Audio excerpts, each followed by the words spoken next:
to the show, guys. Today, I got a special guest. This man is one of the main coaches here at Hardworx in Long Beach. He's fought for many, many years. He's I want to say Orange County local, I guess, because you're transferring there, right? But yeah, Orange County, grew up there, went to high school there, you know, still live there. So we'll call him a local, even though he moved out here at some point in time. And he's also a matchmaker for Fighters Rep, which is super interesting to me because I've always wondered how all that stuff goes. So hopefully today he can tell us what happens behind the scenes and whatnot. Welcome to the show, Hung. I totally forgot your last name with the Vo. Oh, I knew it was something with the V. Yeah. Hung Vo. Thanks, Vo. But yeah, welcome to the show, Hung. Yeah, bro. Thanks for having me. Hey, dude. Thanks for responding, dude. Yeah, for sure. You're a very nice guy too, dude. When I was talking to you, you're very just like, yeah, I'm down, dude. Very friendly, dude. Very Yeah, easy to talk to. I'm real open to things. I don't like, turn people off or like, say no right away, Yeah. Yeah, but it's cool to have me on and help you out and, Yeah, I appreciate it, bro. Thanks, bro. No, appreciate it. But yeah, Hung, dude, like I said, I really want to know what's up with the matchmaking and all that. But before all that, I want to get to know you more, dude. So maybe why don't you walk us back, dude? Tell us about your life, dude. What got you into fighting and all that? Well, I grew up in the 90s, so we literally, fought all the time in school, I remember fighting like junior high all the way through. But like my high school, there was a gym called Westminster Boxing really close to us. So some of the guys in my school already were fighting. They were boxers or Muay Thai fighters. So it always interested me. And then I randomly, when I was in my 20s, early 20s, partying at Century Club in LA, I bumped into Rampage. And then at that time, Rampage was fighting in Pride. So yeah, just like, I think maybe knocked out Randleman. Damn. So this is like back in the day. Way back, right? So he's probably like, I think he's around 26. I was like 22. Yeah. So I ended up getting this number, and then we're in LA, and then he was in Orange County. So I was like, hey, like at the time he was living in Orange County. He's living in Westminster. Oh shit! You know he lived out there. You know where Tasty is? Across the Tasty on Brookhurst and Westminster. Yeah. So across from there, he used to live there. Okay. Right, so I ended up, linking up with Team Oyama and his jiu-jitsu coach, and then I ended up working for Colin Oyama from Team Oyama. Mm-hmm. So that's where I ended up getting to where, starting to fight and so train. Were you fighting when you were at the boxing gym, or were you just training? No, like that just kind of piqued my interest. Oh, okay, you know what I mean? Then later when I got older, there's like, I had the opportunity. It's like, let me chase this a little bit, Yeah. Yeah, so ended up working out, I guess. So did you even know who Rampage was at the time, or? Yeah, I used to watch, like people used to have that direct TV and they would like steal the cable. Yeah, those cards. Everyone would reprogram the cards. So we used to watch Pride all the time, or like in the UFC at the time, like Tito, and I think it was like Shamrock, like back then, So I always had my friends over watching those fights, so they definitely knew who he was. And then he would joke around in Vietnamese, so it was just like, we clicked, and I got onto training with the team, and then from there, There you are, bro. Yeah. Dude, what's interesting is because I always see Rampage in like Santa Ana, Garden Grove, Westminster area. Well, I didn't know he lived there. He lived there, and then he bounced at all those, clubs. Yeah. So when he was over here, like, when he first came from Memphis, so he's from Tennessee, came over here, and he was living in people's gyms, bro. Dang, like, that's the struggle, bro. From like literally from nothing to like now, everybody knows who he is, Yeah, he's a big name for sure. So I've seen like, so many stories like that through the years of being around Colin, So he produced like Carlos Esparza, Cheeto Vera earlier in his career, and those guys, Alex Perez and Rico Rodriguez. I didn't know that he was with Cheeto. That was crazy. Yeah, he had one of my kids, Evan here. He's the Bolton. He's a pro Muay Thai fighter. He sparred with like Cheeto 6-7 years ago. They were training. Yeah. They've been sparring together for a minute. Good friends. Yeah. Oh, that's cool. Colin touched a lot of fighters. Yeah, that's tight, dude. That's tight. Dude, Westminster Boxing, I remember that gym, dude. Yeah. That was like by like a McDonald's, right? I remember that gym. And like the who's who of boxing used to train there. Yeah, Dungy, dude. Super Dungy little warehouse. And Pistons Gym, Yuki Horiguchi. Yeah. Yeah. Like if you know who Shane Oblonsky is, that was his original trainer. No, I don't know Shane Oblonsky. Shane fought in like lower Vettori, like Malai Pet, like Shane Oblonsky, like really good fighter. A little bit for your time, though. Yeah, dude, I used to, cause so I'm predominantly like a kicker, dude. I started with Taekwondo before Muay Thai, you know, and so I kick a lot. When I was younger, I remember I was like, dude, I gotta get my hands better, and I would I would look at that gym, like I should go to this gym because it was right by my pad. Yeah. And then one day when I finally was like, I'm gonna do it, it was gone, dude. Yeah, they sold it to that guy Juanito, and he changed the name, and then the guy like drove that gym to the ground. You know? Yeah, that happens. That was sad. That's like I grew up around that neighborhood, you know, so yeah, it's like there was like a fixture in that neighborhood.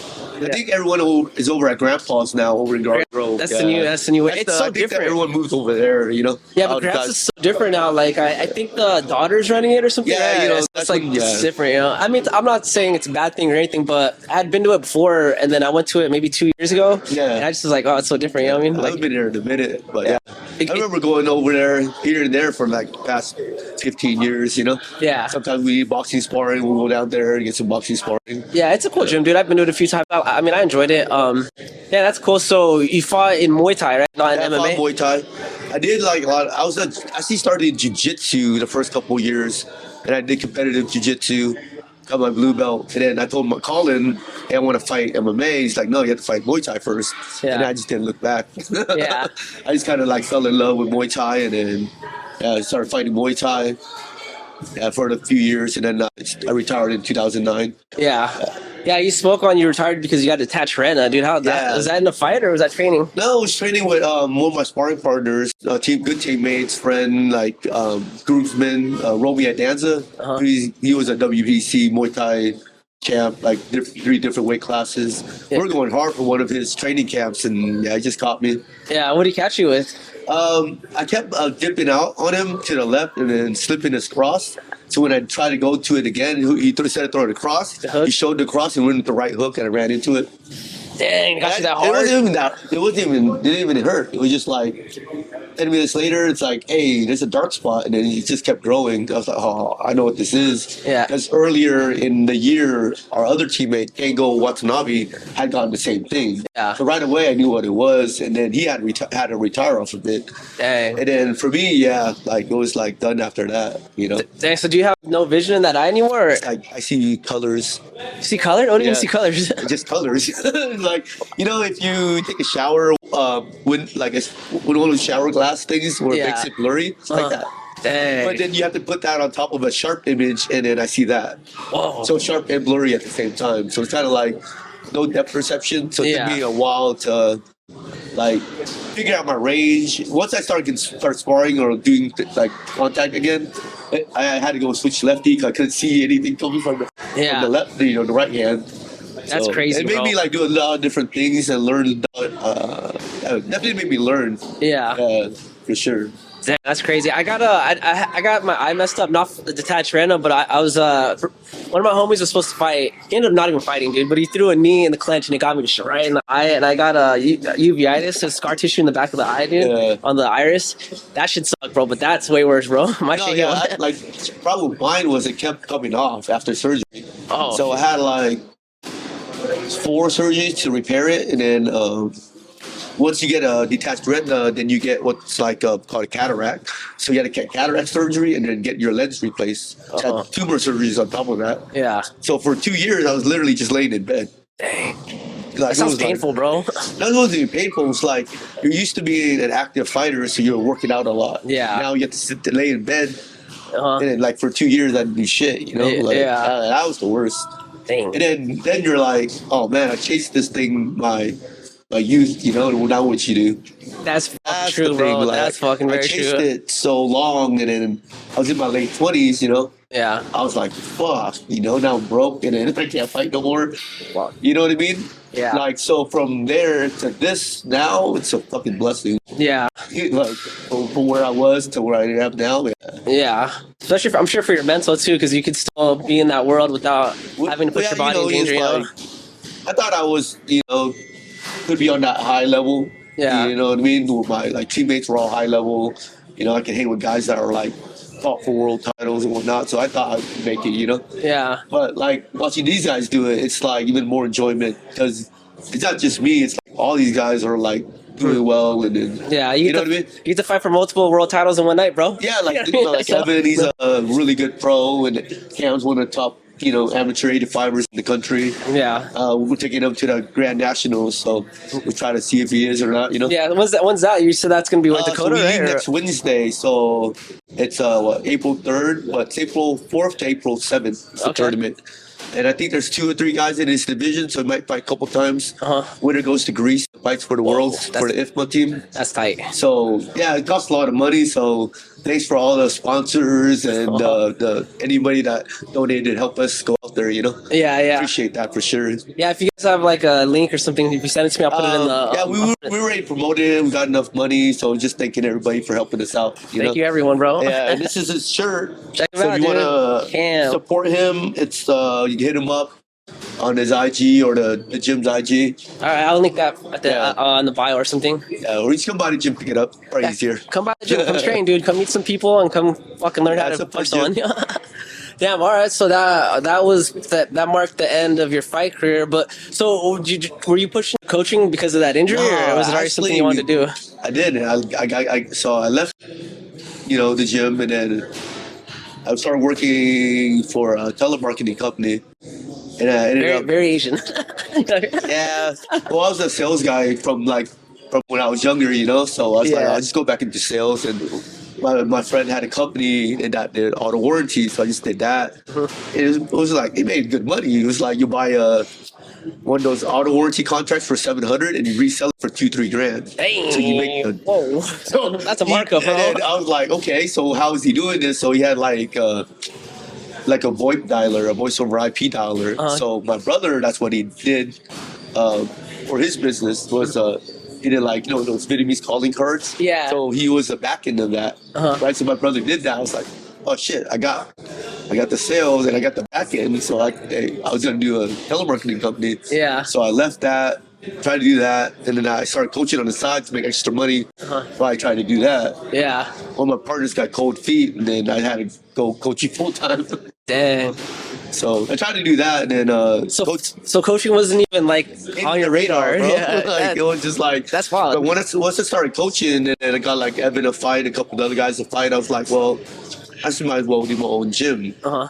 So I was working here for a couple of years. I was like, told my partner like, hey, he's the manager at the time here. I was like, I'm probably gonna leave and open up my own gym if you want to go with me or whatnot. And then a couple months later, he comes back, hey, the owner wants to sell us the gym. And then like, hey, can you come up with the money? And at the time, it was like $90K. I was like, fuck, I'm broke. Gotta come up with $90K. That's back then too. That's a lot of money back then.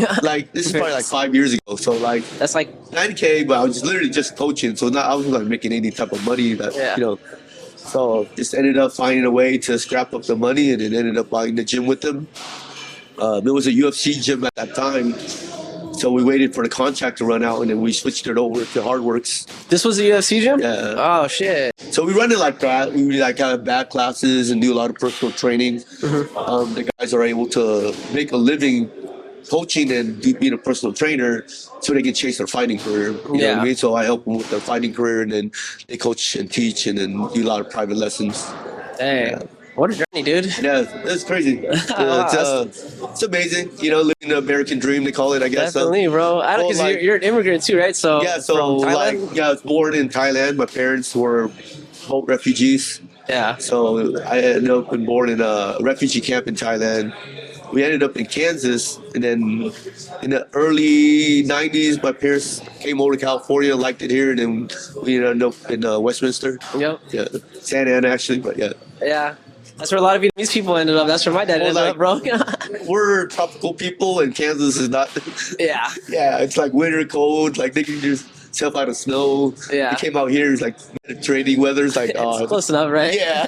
This is better than Kansas, Yeah, there's no pho restaurants probably out there. They didn't really have to learn English too much because everyone else is Vietnamese. Yep. Yeah. Even though they do, but they can get away with it. Yeah. Yeah. Yeah, there's definitely those pockets in Westminster where they don't even speak any English, bro, Yeah. Well, you're half, right? Yeah, I'm half. So. I don't speak any Vietnamese, though. Yeah, it's okay. I get you speak it? I can get by with like, hey, I need some food. Oh, you don't speak it either? A little bit. I can understand. I speak a little bit, but like, I grew up over here, I grew up just like, when I was like but freshman, I was 15, already had a car and a job. Uh-huh.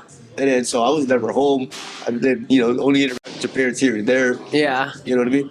So I wonder if, as the generations continue, if we're going to start meeting more like children of immigrants that speak less and less of the home for language. sure, You know? dude. Like, yeah, that's for sure. But you're more like when you go back to Vietnam, you realize you're American. Yeah, for sure. Yeah, I've been there once. You know what I mean? Like, yeah. Did you like it out there? I love it. Yeah. I love it. I can't complain. Like, I have family everywhere, so it helps.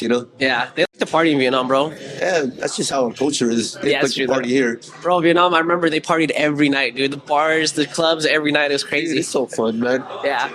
I went like 3 or 4 times, but when I was like 19, I met up with my 2 cousins. One was from Connecticut, like New York area, and one was from Melbourne.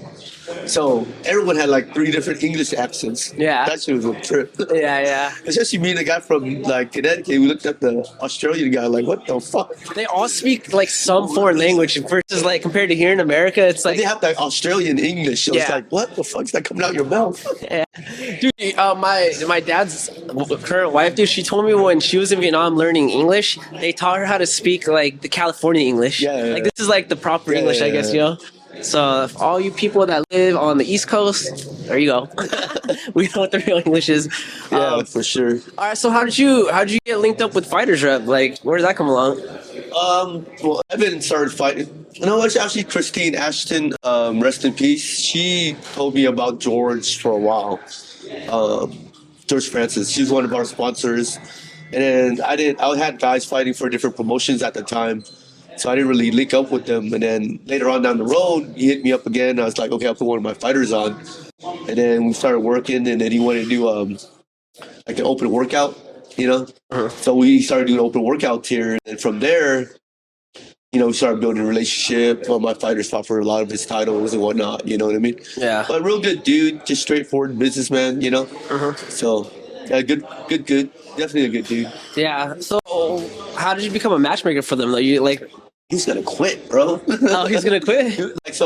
He's like him and maybe Dennis are like the only pro promoters. Yeah. Right? Everyone else throws amateur shows and kind of milks the system, you know what I mean? Like, they're actually putting on, like, so you start as an amateur, go to a pro, and if you only have like one person doing it, like, there's not many options for you as a pro fighter. Yeah. You know what I mean? Yeah. So I was just like, damn, I need to keep like my kids fighting. So he was gonna quit. I was like, hey, why don't you just let me do it? Let me try it. And then he literally quit. I was like, dude, let's go to dinner, So we went to dinner. I'm like, you think you can do it? Like, I can do it. Yeah. It's like, it's not a lot of money, but fuck, I'll do it because I'll do it for the culture. Do it for the culture. Yeah. Really, it is, because it's like, God, man, it's a headache. There's no money in the sport, bro. No matter where you look at it, bro. It's like you get paid, but not worth the headache.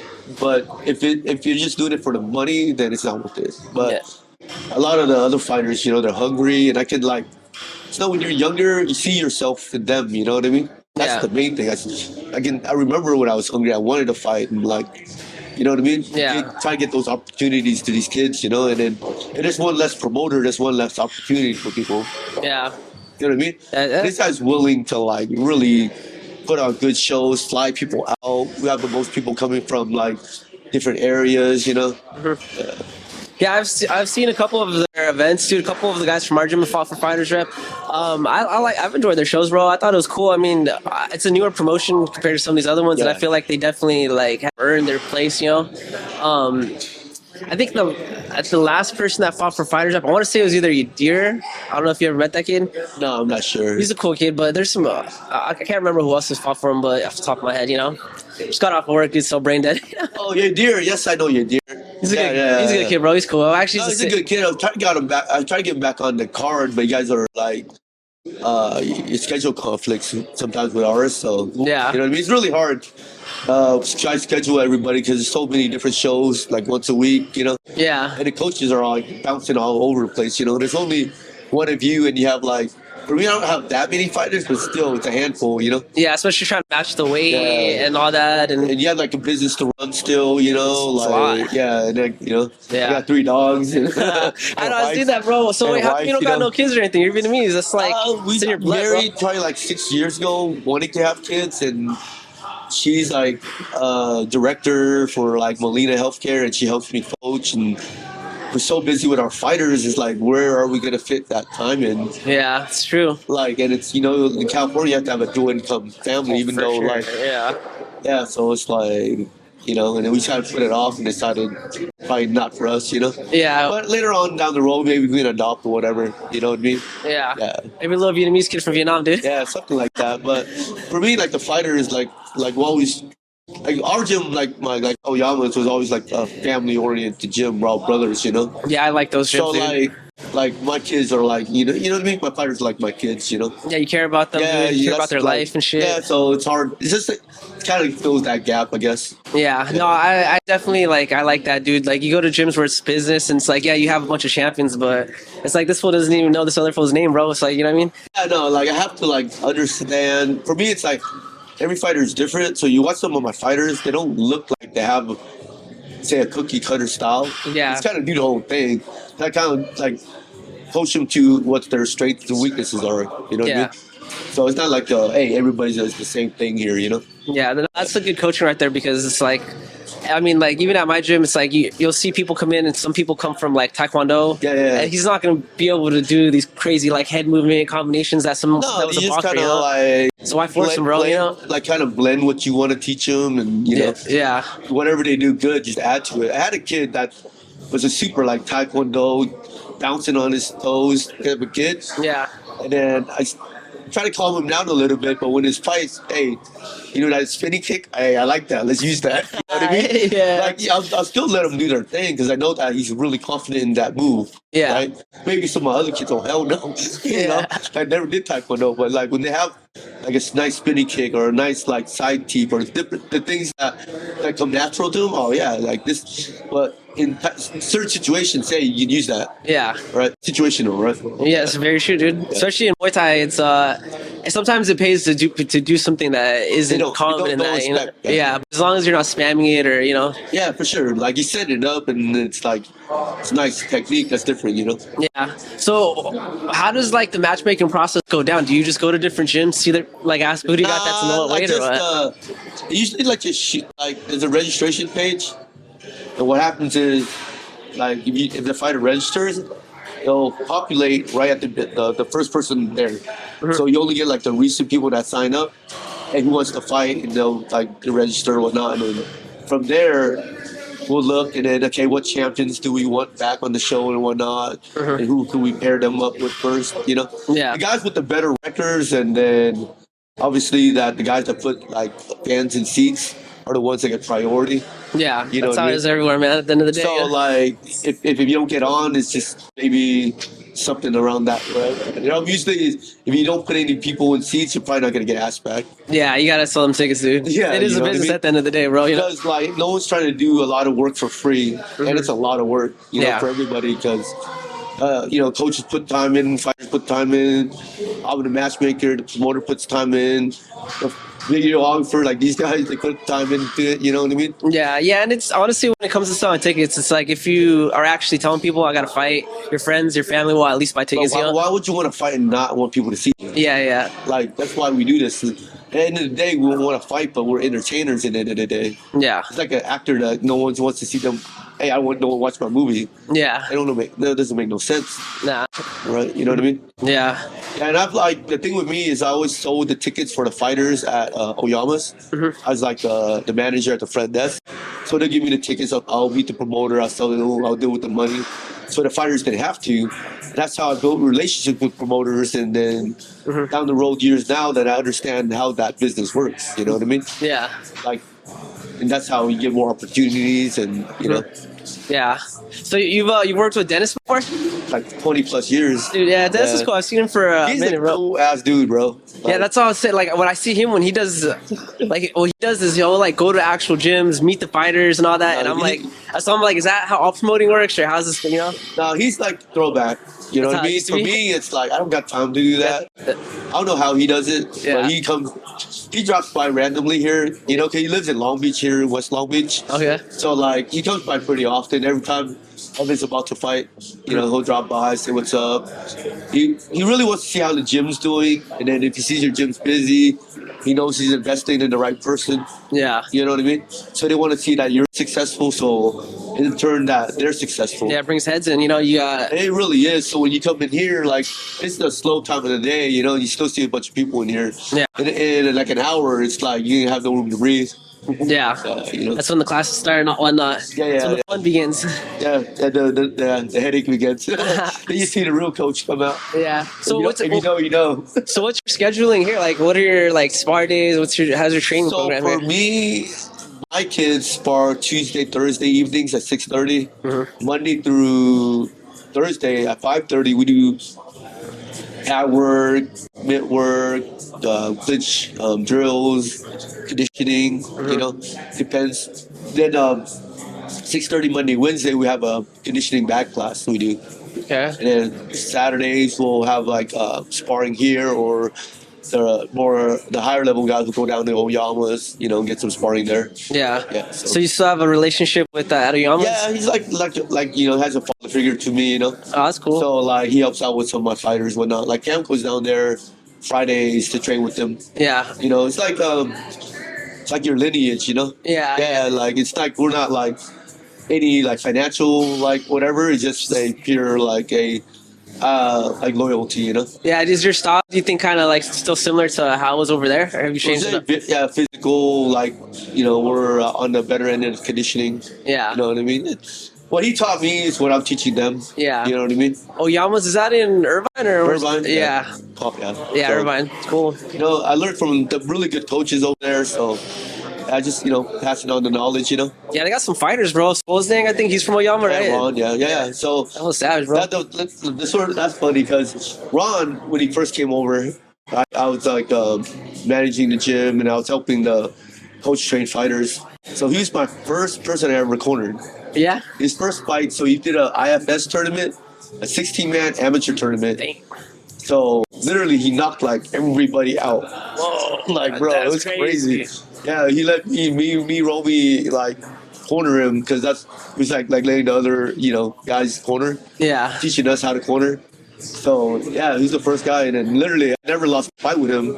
Also, he fought Brandon Moreno, I heard about and I was that. his corner there for that fight. Did he win or did he? He won. Yeah, Yeah. he beat the out of him. Like he beat the piss out of him. Yeah. Yeah.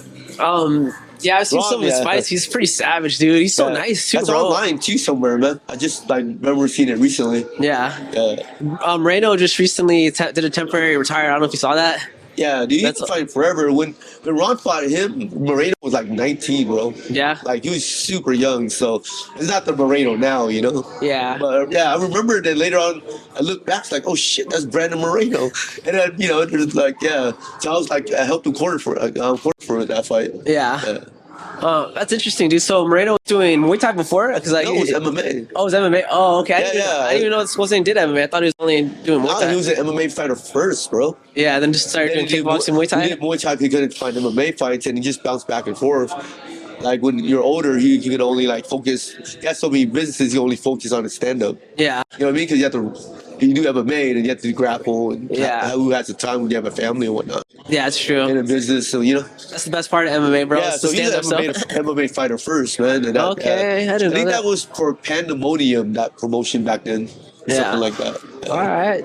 Damn, look at you, just know the random history of fighters out here, bro. I've seen some crazy shit. Yeah. Yeah, I was like I was there when Ian McCall fought in WEC the first time. I helped a corner there. Like, yeah, I saw a lot of fun stuff in my life. Yeah. That's pretty cool, dude. Maybe one day I'll be like, yo, I have cool stories, you know? Yeah, that's But I'm bored, you know? the thing about growing old. You know, y'all always tell cool stories, and then you'll tell these kids the stories, and then the people like in the stories, come into your life again. They're like, hey, remember that when I told you that story? And then they like reaffirm it, you know? Yeah, I mean, did you even like think that like Skolzang would have been like this crazy champ that he is today? Or Yeah, I didn't know though at that point, you know? When we saw him, that dude had like crazy one hitter quitter power for his size. He always had that. Yeah. Everyone I was like, damn, I'm gonna fucking get hit. Yeah, you definitely meet people like that, dude. Like DJ, he just got that jiu-jitsu tournament. You see that off that 6'5". Yeah, like DJ's a goat, though, the real goat. You know. Yeah, you meet people and you're like, damn, this one's one's destined. People say all these other guys are the GOAT. No, he's the real one, you know? Yeah, I know. I think DJ's the real GOAT. Dana White was just asked that question on Lex Friedman. Yeah. I don't know if you saw that podcast. No. But he asked him who he thought the GOAT was, and he mentioned John Jones. And in the back of my head, I was like, Jones is cool. He's undefeated and stuff. But I was like, dude, DJ's got to be up in the conversation, dude. The little guys are more technical, more skilled. They never really get the respect, dude. The little guys are way more technical, way more skilled. Yeah. Yeah, and then he's fighting. He's like he walks around at like 130. He doesn't even cut weight to weight. Yeah, fight, you know. Crazy because he was a construction worker, bro. And then to that, if you're a hard worker, you're a hard worker. You know. Oh, definitely, dude. Anyone that comes like to the gym consistently, take care of their body, there's no way you're not gonna like be successful in the rest of your life. Yeah. You have the discipline to like, you know what I mean? And most people are like 90% of people are undisciplined with their working out, you know? You gotta I'm not even talking about training, fighting, just like in general, you know, working out. Well, that's the thing about any type of martial art, bro. It helps with that discipline, dude. I feel it saved my life for sure. Yeah, dude. It definitely gave me that discipline to grind and like, you know, work through failures, you know? It teaches you a lot of lessons, bro. And it's the things that you learn in the gym you can apply to anything. I mean, like, even studying, bro. You can get better at fighting, and you can get better at your whatever test you're taking as long as you put in the time, you know? For sure. That's what it comes down to. Yeah, so what's next for Hardworx, bro? You said you got that, is he a boxer, that Cam dude? Or is No, he's a Muay fighter, kickboxer. So he has 2 titles for WCK, one at 195 and 85. He's a fighter's rep title. And he has a Cali 185 title. Cali Muay Thai? Yeah. That's cool promotion too. Idris from up north in Sacramento. He's a real good fighter. He has multiple titles too. Yeah. I think he's fighting like Congo next or something like that. In the Congo, you said? Congo? Sebastian. Oh, okay. I saw that. Got you. All right. So you got that in the works. Yeah, anything else you want to add, bro? Nothing. You come out to check out Fighters Rep June 8th. That's about it. Come out, check out Fighters Rep. Check out Cam. This is I've only done like 4 episodes where I didn't smoke weed. Unfortunately, but fortunately, this is one of them. Hopefully, we can go light up after this because I don't know if you want to tell people, but yeah. But check this guy out. Check this gym out, man. Come through. You're welcome anytime. Thank you, Hung. You're a cool guy, bro. Thanks for doing this interview, dude. Appreciate everything you've done for the sport, dude. And goodbye, everyone. Oh yeah.